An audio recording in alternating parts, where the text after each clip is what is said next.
سلمان صاحب، سب سے پہلے تو ہمیں یہ بتا دیں 23 دسمبر کو جو میٹنگ ہوئی تھی اس میں آپ کی طرف سے 3 لوگوں نے شرکت کی تھی.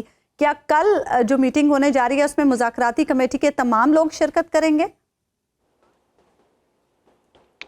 جی، اس وقت تو یہی نظر آتا ہے کہ ہم تمام لوگ شرکت کریں گے، لیکن ممکن ہے کہ کوئی ایک آدھ ممبر کسی مجبوری کی وجہ سے نہ آ سکیں، لیکن ہمارا ارادہ پوری ٹیم کا شرکت کا ہے. تو سلمان صاحب، جو کل چارٹر آف ڈیمانڈ ہے اس کے بارے میں کہا جا رہا ہے کہ پی ٹی آئی صرف 1 یا 2 مطالبات تک خود کو محدود رکھے گی. کیا اس میں کوئی حکمت عملی ہے، یا آپ کے جو سابقہ موقف ہے کہ الیکشن اور جو دیگر مطالبات ہیں 26ویں آئینی ترمیم والے، ان سے آپ پیچھے ہٹ رہے ہیں یا ان کو ٹال رہے ہیں؟ نہیں، دیکھیں، ہم پیچھے کسی چیز سے نہیں ہٹ رہے. وہ تو ہمارے جو اہداف ہیں اس ملک کے لیے، اور میں تھوڑی تفصیل سے بات کروں گا، ان میں یہ کلیدی حیثیت حاصل ہے. الیکشن کا جو معاملہ ہے، 26ویں ترمیم کا جو معاملہ ہے، لیکن اس مذاکراتی عمل کو جاری کرنے کے لیے، شروع کرنے کے لیے ہم نے 2 جو ہیں معاملات سامنے رکھے ہیں، اور ہم سمجھتے ہیں بالکل ایسے معاملات ہیں جن کے حوالے سے کوئی تعامل نہیں ہونا چاہیے. ایک انکوائری کمیشن جس کا مقصد سچ کو جاننا ہے، حقیقت کو جاننا ہے، اس کے بنانے میں کیوں تعامل ہو. ہم کہہ رہے ہیں 9 مئی کو کیا ہوا، ہمارا ایک بیانیہ ہے، ایک اس سے متضاد بیانیہ ہے. اسی طرح 26 نومبر کے حوالے سے ہم نے لاشیں اٹھائی ہیں، ہم نے تدفین کی ہے، ہمارے زخمی ہیں، ہمارے بے شمار لوگ آج دن تک لاپتہ ہیں. تو اس حوالے سے کیوں ایک تحقیقاتی کمیشن نہ بنے؟ ایک قانون موجود ہے، کمیشن آف انکوائری ایکٹ. اس کا کیا مقصد ہے؟ یہی مقصد ہے کہ بڑے جو معاملات ہیں ملک کی جو اجتماعی زندگی ہے اس کے حوالے سے، ان کو دیکھنے کے لیے کمیشن بنے تاکہ عوام کو سچ پتہ چلے اور ہم آگے بڑھ سکیں. تو یہ بالکل ہماری ایک جائز ڈیمانڈ ہے. اسی طرح وہ جو ہمارے اسیران ہیں جو اب 1.25 سال سے جیلوں میں ہیں، جن کی ٹرائل چل نہیں رہی، کیوں ان کو ضمانت پر رہا نہ کیا جائے؟ ضمانت ہر ایک کا حق ہے، لیکن تمام دنیا میں قتل کے جو ملزم ہوتے ہیں ان کو ضمانت ملتی ہے اور وہ اپنے مقدمے لڑتے ہیں. یہاں کیا وجہ ہے کہ یاسمین راشد صاحبہ ہوں، میاں محمود رشید ہوں، شاہ محمود قریشی ہوں، اعجاز چودھری صاحب ہوں، عمر سرفراز چیمہ ہوں، اور ہمارے دیگر سینکڑوں جو ممبران ہیں ان کو جیلوں میں رکھا گیا ہے، ان کی ٹرائل ختم نہیں ہو رہی، چل نہیں رہی، ان کو کیوں ضمانت نہیں دی جاتی؟ تو ہم کہتے ہیں ضمانت ہر ایک کا ایک حق ہے، بنیادی حق ہے، بلکہ سپریم کورٹ نے یہاں تک کہا ہے. تو ان کو ضمانت پر رہا کیا جائے، مقدمے چلتے رہیں گے. تو یہ 2 ایسے مطالبات ہیں جو بالکل آئین اور قانون کے مطابق ہیں. ان کے حوالے سے تعامل جو ہے وہ پھر شک اور شبے کو سلمان صاحب، کیا خان صاحب کی رہائی بھی اسیران کی رہائی میں شامل ہوگی؟ کیونکہ جو خبریں آ رہی ہیں وہ یہی کہ خان صاحب کہہ رہے ہیں کہ ان کی رہائی کی بے شک بات نہ کی جائے، لیکن ان کے ساتھیوں کو رہا کیا جائے. جی، ایسا ہی ہے. خان صاحب کا موقف یہی ہے کہ وہ آخری شخص ہوں گے جو جیل سے باہر آئے گا. وہ یہ کہہ رہے ہیں، ان کا بالکل بطور لیڈر یہ میں سمجھتا ہوں جائز مطالبہ ہے کہ تمام وہ لوگ جن کی ضمانت بنتی ہے، جو 1.25 سال سے جیلوں میں ہیں، ان کو دی جائے ضمانت. جہاں مقدمے ہی سر دست نہیں بننے چاہیے تھے، ان مقدمات کو ختم کیا جائے. ایک جھوٹ اور فریب پر مبنی بہت بڑا ایک انبار ہے مقدموں کا. ان مقدموں کو ختم کیجئے، جہاں ضمانت کی ضرورت ہے وہاں ضمانت دیجئے اور آگے بڑھیے.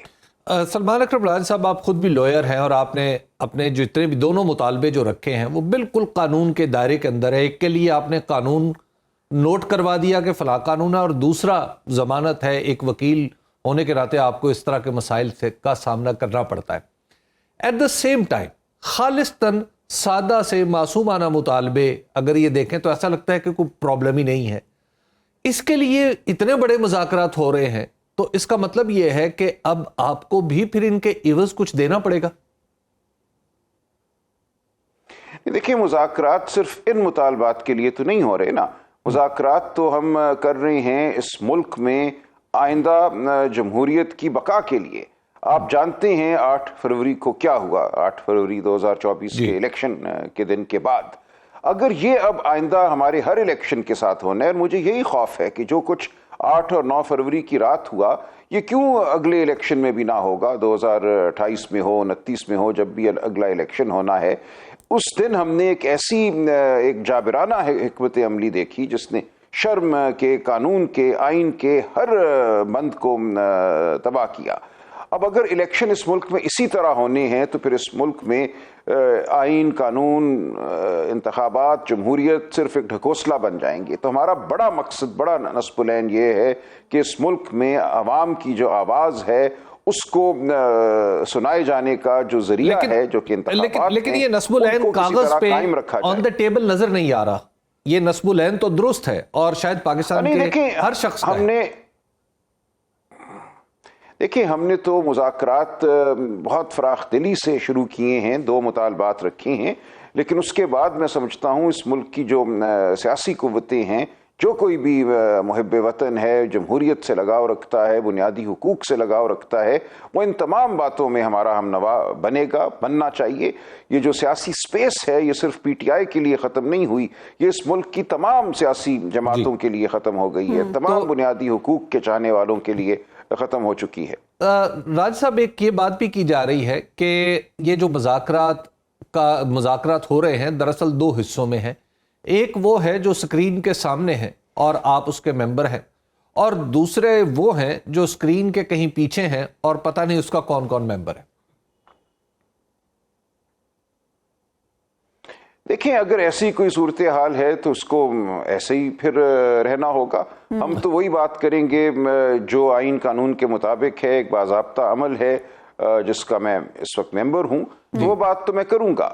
لیکن ظاہر ہے کہ اس ملک میں ہم ہمیشہ ہی یہ کہتے ہیں کہ ایک وہ ہے معاملہ جو کتاب میں لکھا ہوا ہے، آئین اور قانون ڈی جورے جس کو ہم اصطلاح میں کہتے ہیں، اور ایک وہ ہے جو حقیقت ہے جس کا آئین اور قانون سے کوئی تعلق نہیں ہے، وہ اغواکاری کی بنیاد پر نظام کو چلانے کی کوشش ہے۔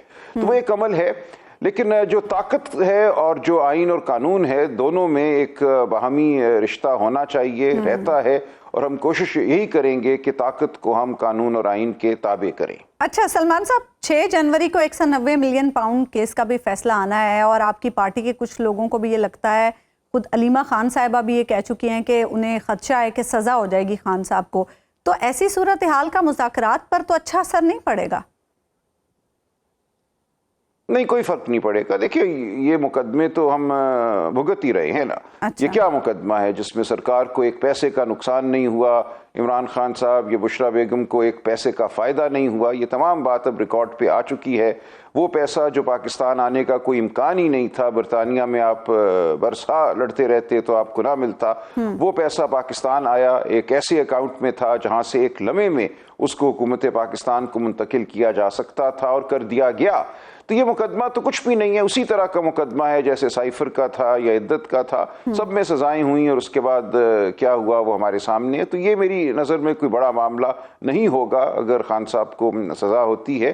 یہ اسی نوعیت کا ایک مقدمہ ہے جو سیاسی ہے اور جس کی کوئی بنیاد نہیں ہے۔ راج صاحب، حکومت کی طرف سے ایک بات کہی جا رہی ہے، اگرچہ یہ آف دا ریکارڈ چیزیں ہیں، آن دا ریکارڈ حکومت نے ابھی تک یہ اختیار نہیں کیا یہ موقف، لیکن آف دا ریکارڈ جب باتیں کرتے ہیں بیہائنڈ دا سین تو پتہ ہی چلتا ہے کہ حکومت کے ذہن میں یا ان کا ایک مطالبہ ہوگا آپ سے کہ آپ ایک معینہ مدت کے لیے جو باہمی طور پر آپ رضامند ہو اس کے لیے اس حکومت کو کام کرنے دیں اور آپ کسی تحریک سے باز رہیں۔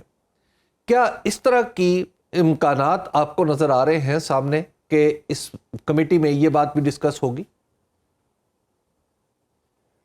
دیکھیں ان کی طرف سے آئی تو ظاہر ہے ہم سنیں گے اور پارٹی کے اندر پھر مشاورت کریں گے، عمران خان صاحب سے ملاقات کریں گے، جو بھی ان کی طرف سے بات آئے گی ہم یقیناً اس کو سنیں گے۔ تو عمران خان صاحب سے ملاقاتوں کا مطالبہ، اس کا ابتدائی مطالبہ تھا ان مذاکرات کا، اب کچھ دن گزر چکے ہیں، ایک کمیٹی کی ملاقات بھی ہو چکی ہے، کیا اب آپ کو لگ رہا ہے کہ وہ جو مطالبہ آپ نے کیا تھا کہ عمران خان صاحب اور آپ کے درمیان ایک رابطے کی صورت مسلسل رہے، کیا وہ مسلسل صورت اور مسلسل رابطہ آپ کو دستیاب ہے؟ اس وقت تو نہیں ہے، اور جو میٹنگ ہوئی بھی تھی وہ بھی ایسے حالات میں تھی کہ وہاں کھل کر بات نہیں ہو سکتی تھی، ایک محدود کمرے میں تھی جہاں ہمیں نظر آ رہا تھا کہ ہر قسم کے آلات نصب تھے، وہاں اہلکار بھی موجود تھے، تو ایک میٹنگ ایسی ہونی چاہیے جہاں ہم کھل کر بات کر سکیں، تو اس کا تقاضا ہم ضرور کل کریں گے اور ایسی ایک نہیں، ایک سے زیادہ میٹنگز کی ہمیں عمران خان صاحب سے ضرورت ہوگی، اور انشاءاللہ مجھے نظر آتا ہے کہ ایسا ہوگا، اور اگر ایسا ہوتا ہے تو مثبت طریقے سے یہ مذاکرات آگے بڑھیں گے اور انشاءاللہ ہم کہیں پہنچ پائیں گے۔